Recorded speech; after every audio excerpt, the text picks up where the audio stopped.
ಬ್ರಹ್ಮ ಗುರು ವಿಷ್ಣು ಗುರುದೇವೋ ಮಹೇಶ್ವರ ಗುರು ಸಾಕ್ಷಾತ್ ಪರಬ್ರಹ್ಮ ತಸ್ಮೈ ಶ್ರೀ ಗುರವೇ ನಮಃ. ಗುರವೇ ಸರ್ವಲೋಕಾನಾಂ ವಿಷಜೇ ಭವರೋಗಿಣಾಂ ನಿಧಯೇ ಸರ್ವವಿದ್ಯಾನಾಂ ದಕ್ಷಿಣಾಮೂರ್ತಯೇ ನಮಃ. ಶ್ರೀ ಗುರುಭ್ಯೋ ನಮಃ. ಸಮಸ್ತ ಜ್ಯೋತಿಷ್ಯ ಜಾಗೃತಿ ವೀಕ್ಷಕರಿಗೆ ನಿಮ್ಮ ಗುರುದತ್ ಮಾಡುವ ಆತ್ಮೀಯ ಸ್ವಾಗತ.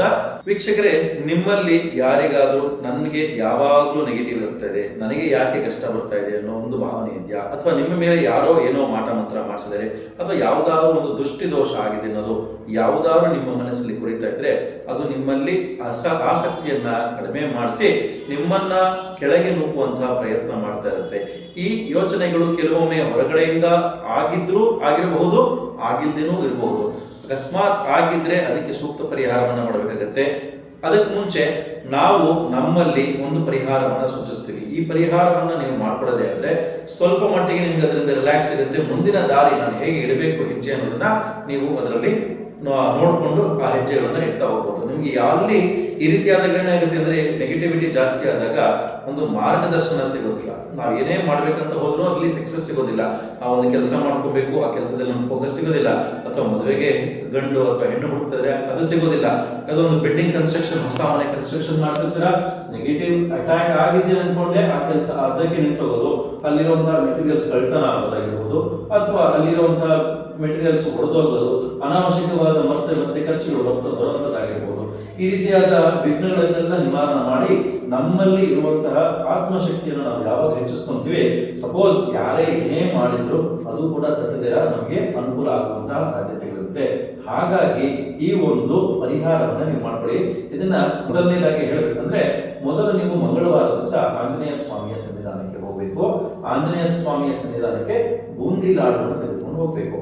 ಅಲ್ಲಿ 21 ನಿಮಿಷಗಳ ಕಾಲ ಕೂತ್ಕೊಂಡು ರಾಮನಾಮ ಜಪವನ್ನು ಮಾಡಬೇಕು. 21 ನಿಮಿಷ ಯಾಕೆ ಹೇಳ್ತಾ ಇದ್ದೀನಿ ಅಂದ್ರೆ, 21 ನಿಮಿಷದಲ್ಲಿ ನಿಮ್ಮಲ್ಲಿ ಅಲ್ಲಿ ಕೂತ್ಕೊಂಡ್ರೆ ಒಂದು ಗಳಿಗೆ ಅಂತ ಲೆಕ್ಕ ಬರುತ್ತೆ. ಸೊ ಒಂದು ಗಳಿಗೆನೂ ನೀವು ದೇವಸ್ಥಾನದಲ್ಲಿ ಗಳಿಲ್ಲ ಅಂದ್ರೆ ಅಲ್ಲಿ ನಿಮಗೆ ಪ್ರಯೋಜನ ಸಿಗೋದಿಲ್ಲ. ನೀವು ದೇವಸ್ಥಾನಕ್ಕೆ ಹೋಗಿ ಕೂಡ ವ್ಯರ್ಥ ಆಗುತ್ತೆ. ಈ ರೀತಿಯಾಗಿ ವ್ಯರ್ಥ ಆದ್ರೆ ನೀವು ಹೋಗಿ ಬಂದಿದ್ದು ನಾವು ಹೇಳಿದ್ವಿ ಅದು ಪ್ರಯೋಜನ ಇಲ್ಲ.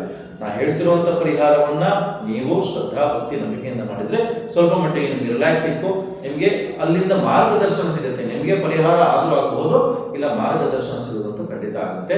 ಸೊ ಹಾಗಾಗಿ ನೀವು ಮಂಗಳವಾರ ದಿವಸ ಆಂಜನೇಯ ಸ್ವಾಮಿಯ ಸನ್ನಿಧಾನಕ್ಕೆ ಬೂಂದಿ ಲಾಡು ತಗೊಂಡು ಹೋಗಿ ಅಲ್ಲಿ 21 ನಿಮಿಷಗಳ ಕಾಲ ರಾಮನಾಮ ಜಪವನ್ನು ಮಾಡಿ, ಇದಾದ ನಂತರ ಬೂಂದಿ ಲಾಡುನ ಆಂಜನೇಯ ಸ್ವಾಮಿಗೆ ನೈವೇದ್ಯ ಸಮರ್ಪಣೆ ಮಾಡಿಬಿಟ್ಟು ಅಲ್ಲಿ ಬಂದಂತಹ ಭಕ್ತರುಗಳಿಗೆ ಅದನ್ನ ಹಂಚಿ ಪ್ರತಿ ಮಂಗಳವಾರ 5 ಮಂಗಳವಾರ ಅಥವಾ 7 ಮಂಗಳವಾರ ಮಾಡಿ ಈ ರೀತಿ.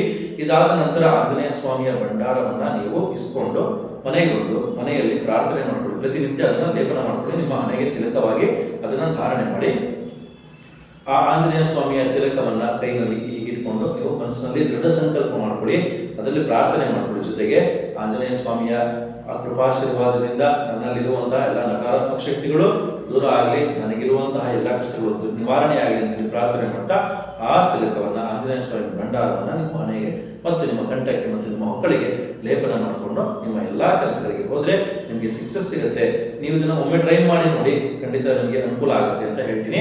ನೀವು ನಮ್ಮ ಚಾನಲ್ ನೀವು ಸಬ್ಸ್ಕ್ರೈಬ್ ಮಾಡ್ಕೊಂಡಿಲ್ಲ ಅಂದ್ರೆ ನಮ್ಮ ಚಾನಲ್ ನೀವು ಸಬ್ಸ್ಕ್ರೈಬ್ ಮಾಡ್ಕೊಳ್ಳಿ. ಮತ್ತೆ ನಮ್ಮ ವಿಡಿಯೋ ನಿಮಗೆ ಇಷ್ಟ ಆಗಿದ್ರೆ ಒಂದು ಲೈಕ್ ಕೊಡಿ.